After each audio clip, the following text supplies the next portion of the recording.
Hello, what's up mga kautol? For today's video, bubuin natin ang live stream na gagamitin ng aking asawa. Dahil halos kumpleto na at dumating na yung mga iba pang kailangan sa pagla-live stream niya. So ito na nga ngayon mga kautol. Bubuin ko na ang gagamitin niya sa live stream niya. Dahil total day off ko naman ngayon, may time ako na bubuhin ko yung gagamitin niya ngayon. Sana mga kautol, suportahan natin si asawa sa kanyang pagla-live stream sa TikTok mga kautol. Makikita nyo rin siya mga kautol pag nag-live stream siya sa TikTok. So ayun na nga, kailangan natin ng dalawang cellphone talaga. Isang cellphone or isang laptop sa pag-live stream, dahil yung isa gagamitin niya sa pag-live, and then yung isa gagamitin niyang pinaka monitor niya. So ayun na nga mga kautol.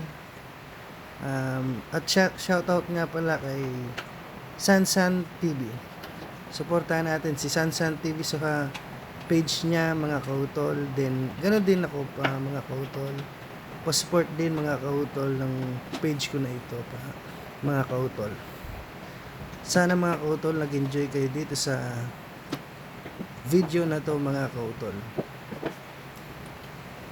Ayan, halos buo na mga kautol ang gagamitin niya.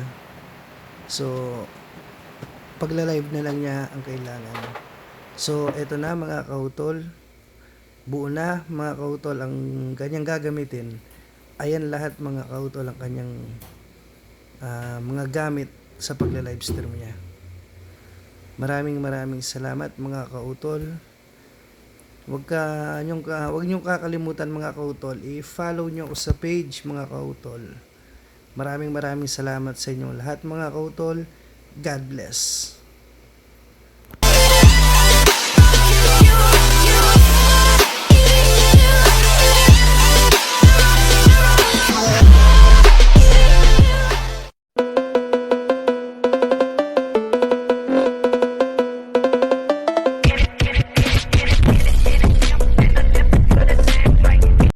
Like, follow, and share.